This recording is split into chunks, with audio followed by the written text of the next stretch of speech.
Сайн уу? Бүгдний өдрийн мэндийг хүргэе. Хэрэв та энэ бичлэгийг үзэж байгаа бол ямар нэг байдлаар Японд сурах гад хичээж яваа, за эсвэл суралцах үйл явцтай явж байгаа тэм хүн болов гэж би бодож байна. Тэгээд би өнөөдрийн бичлэгээрээ би яаж Японы хэлтэй дурлсан бэ? Японы хэлийг яаж сурсан тухайгаа хаваалцъя гэж бодлоо. Японы хэл чинь өөрөө дэлхийн хамгийн хэцүү хэлийн 3-т ордог. За өдөр тахвтанд хэрэглэгддэг ханз нь 2136. Тэгээд хоёр өөр юм өсгөн системтэй гих зэрэгээр ер нь бол маш хэцүү хэлдэ ордог. Тэгээд сурж байгаа хүмүүс маань дундаас нь болох цаа бүр ингэж эхлэж байгаа чандрах ч юм уу тиймэрхүү юм бүр маш их байдаг гэж би бодож байна. Тэгээд би өөрөө ч гэсэн яг тэрийг туулсан болохоор энэ тухай ярилцъя гэж бодсон юм. Окей. Эхлээд би яагаад 3 жилийн хугацаанд Японы хэлийг одоо Монголдо сурсан мөртлөө ерөөсөө ингэж Японд ирчээд би энгийн хүнтэй ярьж чадахгүй хэмжээний муу байсан бэ гэдгийг тайлбарлая гэж бодлоо. Энэ бол ерөөсөө л анханасаа Японы хэл бол чамаас маш их тийм тууштай байдал болон сахилах батыг шаарддаг гэж би хэлмээр байна. Надад зүгээр тийм юм байхгүй л байсан гэж би хэлье. Манай Японы хэлний багш маань яг ингэж хэлдэг гэсэн байхгүй. Японы хэл сурж байгаа хүн бол ерөөсөө тийм ухаантай, толгой сайтай тийм байх ерөөсөө шаардлагагүй. Тэр хүн залхуу биш л байвал Японы хэлийг сурд юм аа.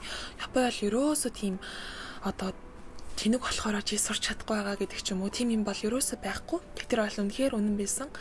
Би бол яг үнэндээ тэгж ханц чийжл гэж ном нээсэн тийм үеэ ер нь санахгүй байна. Яг анги дээр багш юу хэлснийг нийлээл багштаа зориулж баг Японы хэлийг сураад байсан гэх юм уу. Тийм болохоор яг Японы хэл дурлж чадахгүй баг ингэ төгшөх маягтай. Тэгээ чи угаасаа хичээхгүй байгаа. Манай хичээл ингэ жил болгон хүндрээ яваад байгаа. Сүүлдээ би бүр яг хоцрогдоод баг юу болоод байгааг ойлгохгүй хэмжээний тийм болтлоо. Японы хэлний хичээлд бол муудсан. Японд ирээд би ч одоо 3 жил сурцсан хүн арай гайгүй ангид орох болов гэж утсан чинь би бараг л анханаас нь эхлэх тийм ангид орсон. Тэгээ би нэлээ муу ангид орчоод жоохон санаа зовж исэн байхгүй юу. Би одоо энэ ангиас юм сурах нь яах нь ямар удаан ямар тэнэг хүн зааж байгаа юм шиг заад юм бэ гэд. Тэгээ яг яаж заадаг гэсэн би танарт ярьж өгье. Ийм урт ийм сэдв байна.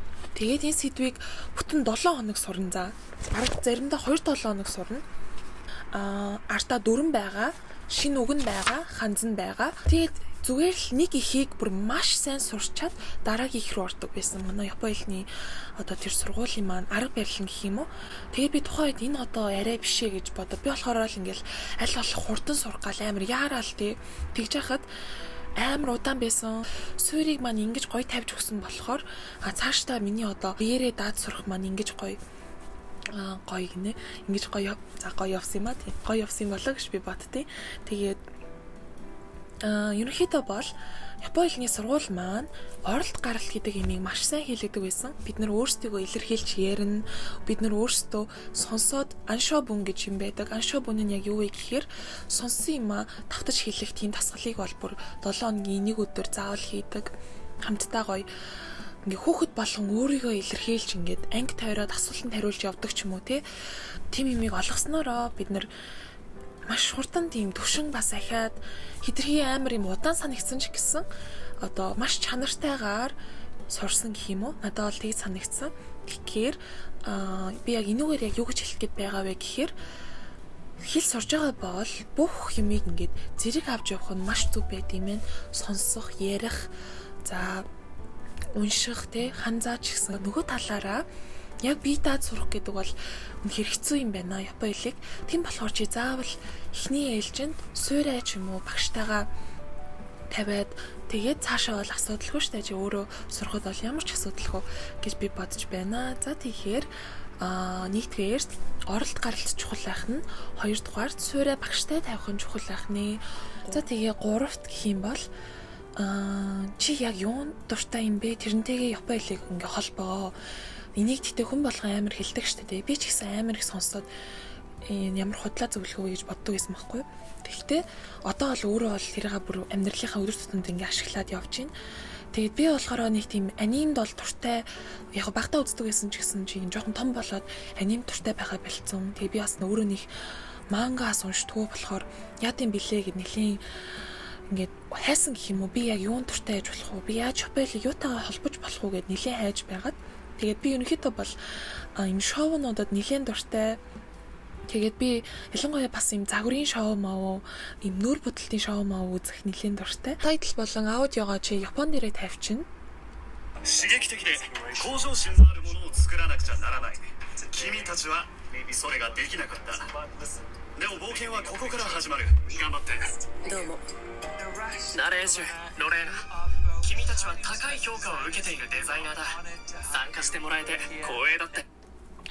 амар тэнийг сонсогч бол анхандаа бол тасахгүй нэлээд хэцүү байж байгаад сүүлдээ бол ер нь юм үзсэн ч Япон хэлээ сайжруулах гэд хичээж наж бодоод би ингээд туртай шоугаа шууд ингээд үзэж эхэлсэн. Тэгээд надад бүр маш сайн тусалсан. Ялангуяа би ч одоо график дизайнер сурж байгаа болохоор юмны хээж юм уу тийм юмыг ингээд японоор яаж хэлхээ ойлгохгүй байх үед байдаг. Одоо тэр мэрэгжлийн үг хэллэгийг маань хүртэл надад жоохон зааж өгдөг ч юм уу тийм жоох эвгүй сонсогдох ч гэсэн та нар маань ингээд холбоод үзээрэй. Бол подкаст сонсох маш их дуртай.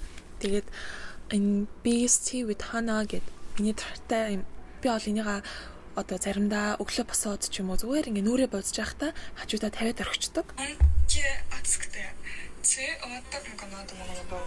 Тэгээ Spotify хамгийн гоё юм нь ингээд подкастны үгийг маань нэг нэгээр надад ингээд гаргаад өгдөг.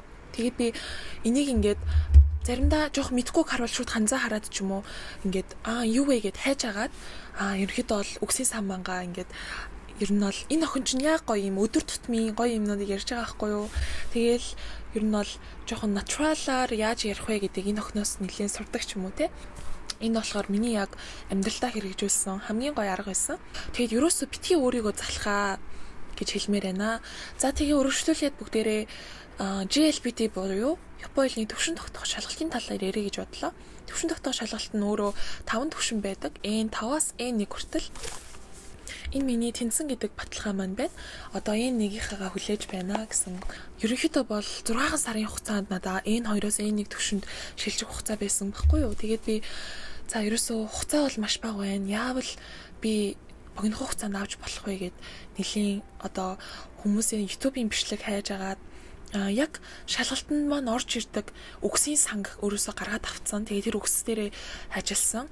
За мөн түнчлэн би бол юм өнгөө аппликейшнуудыг маш сайн ашигласан. Эхний ээлжинд болохоор яг App Store дээр байсан бүх өнгөө аппликейшнийг татаад яг ямар нь надад тохирох нь гэдгийг хайж үзээд тэг яг өөртөө тохирохсон хэдээ аваад үлдсэн. Яг энэ kanji list гэсэн рүү орохоор хандснуудыг чи ингээд гаргаад өгдөг гэсэн үг байхгүй юу? Тэгээд ханц цээжлэх тал дээр би яг нэг юм хэлье. Ханц цээжлэх тусам чи ханзыг сайн нөдлөх тусам чиний үгийн баялаг чинь маш сайн ингээд ихсэж байдаг. Утгаар нь ойлгож эхэлдэг гэх юм уу? Жишээлбэл нэг амархан жишээ. За шокуго гэвэл тэр нь яг хоол болон дараа гэсэн утгатай. Тэгээд анх намайг ажиллаж байхад нэг хүн орж ирснээ би зайрамгаа хоолныхоо дараа авъя. Шокуго тэ оныг аишмас гэж хэлээд тэгээд би тухайд нь энэ яг юу гэлж вэ? Юу гэсэн үг юм бол гэдэг амар гайхчихсан. Яагаад гэвэл нөө дөнгөж Японд ирсэн. Тэгсэн чинь яг ингээд тэр үедээ жоохон бодож үзсэн байхгүй. Хоол дараа гэдэг ханц хоолны дараа гэдэг юм ингээд энэ мэтчлийн ерөнхийдөө бол ханц чэрлэх тусам чиний одоо үгсийн тийм одоо хоёр ханзаа нийлүүлээд мэдгүйгээ хэлэх ч юм уу тиймэрхүү юм бүр тэр нь Япон хэлний бүр хамгийн сэтгэл татам юм болов гэж би бодож байна. Тэгээд Япон хэлдээ заавал дурлаарай. Ерөөсөө хүчээр битгий сураа зүгээр л дурлах хэрэгтэй гэж би бодож байна. Тэгээд ингээд ханзыг ойлгоод ирэх тусам нүдлээд ирэх тусам чи зүгээр л өөрөө яг аяанда хайрлаад эхэлт юм болоо та гэж би бодсон. За тэгээд би бол одоо байнга ийшээ ордог. Харж байгаа л мэдгүй ханзнуудаа энэ ямар ингээд утгаар нүдлэх дуртай. За дараагийн аппликейшн маань энэ яг Kanji Study гэдэг. Надад энэ бол бүр маш их таалагдсан. Аппликейшнуудаас ер нь хамгийн таалагдсан яг энэ байсан. За ингээд чам GLBT-ийн бүтэн тестийг ингээд өгсөн байгаа. Бүлэг бүр дээр нь ингээд өгсөн байгаа. Энэ аппликейшн маань ерөөсөө үнэтэй биш, өнгөө байсан. За ингээд дөрөв сонголтоор сонгох маягаар. Тэгээд ер нь бол надаа яг энэ ап маань яг тэр жишг шалгалтын маань ордог ханзуудыг надад маш сайн нөлөөлсөн болов гэж би бодож байна. Тэгээд та нар манаас зүгээр л бүх аппликейшнийг туршиж үзээд яг өөртөө таалагдсанаа сонгоод аваарай. Миний хувьд бол яг эднэр маань надад маш гоё байсан. Тэгээд өөр хэмэл Duolingo бол надад тийм сайн бол санагдаагүй. Яг зүгээр ахлах сурагч нарт зүгээр юм уу гэхээс яг өндөр түвшинд зорж байгаа хүмүүст бол тийм сайн юм санагдаагүй. Дараагийнх нь Today гэдэг Японы хэлний мэдээ өгдөг ийм аппликейшн байна. GLBT-ийн маш олон тийм тактикууд байдаг штэ тий. Уншлагын эслийг яг яаж хийх вэ? Болон яаж нөгөө богино хугацаанд цагаа хэмнэх вэ гэдэг бас тэр аргуудыг сурах нь маш чухал санагдсан. Мөн түнчлэн би YouTube-ийн бичлэгүүд бол маш сайн үзсэн. Тэгээд би дуртай нөгөө YouTube бичлэгийн доор үлдээчээ. Гэхдээ ер нь бол хүн болгоны юм нөөр, хүн болгоны сонирхол өөр болохоор зүгээр л чи янз янзын юмыг хайж байгаа л өөртөө тохирохол аваад үлдээрэй гэж би бодож байна. За тэгээд GLBT дээр бол би яг үндсэн яг юун дээр анхаарсан бэ гэхээр би бол уншлаган дээрээ л их анхаарсан. Уншлагаас угаасаа дүрмж гараад ирнэ, шинэ өгч гараад ирнэ, хандж гараад ирнэ. Тэгэл би уншлагыг бол бүр яг барьж аваад цаг л гарвал уншлагаа хийгээ суучдаг байсан. Заваараа аппликейшн дээр байгаа одоо зарим тестүүдээ хийх ч юм уу те. Энэ мэтчлэн чамд ингээд амар их ийм их сурвалжууд хаанаас ч хамаагүй Японы хэлийг сайжруулах боломж байгаа шүү. Тийм болохоор чи залхуул биш бол угаасаа Японы хэлийг сурна. Тэгээд бас Японы хэл сурахаас өмнө чи яг яах гээд байгаа, ямар учраас сураад байгаа гэдгийг нэг сайн ойлгочоорой. Миний хувьд болохоор би өөрөө мэргэжлийн сургуулаа төгсөөд их сургуульд орох хүсэлтэй байгаа болохоор надад одоо Японы хэлний нэг төвшин бол заавал хэрэгтэй. Тэгээд иймэрхүү ерөнхий зорилго байгаа бол чиний Японы хэл бол угаасаа ингээд өсгөн нь бол бүр одоо юу гэнтэй хинээрч хэлэлтгүй чиний Японы хэл бол ингээд өснөө гэж би бодож байна. За тэгээд ерөөсөө өөрт байгаа ер нь бүх юмаа л энэ бичлэгэн дээр гаргалаа. Та нар маань Японы хэлээ сурж гин үү? Ямар шүү байдлаа явж гинэ, бууж өгч гин үү гэдгээ доор хуваалцаарай. Тэгээд тааштай зүгээр л подкаст хэлбэрээр бас юм ярих гэж бодож байгаа. Тэгээд надтай хамт байсан баярлалаа. Тэгээд бүгдэнд нь Японы сурахад амжилт хүсье. Та нар чаднаа. Баяртай.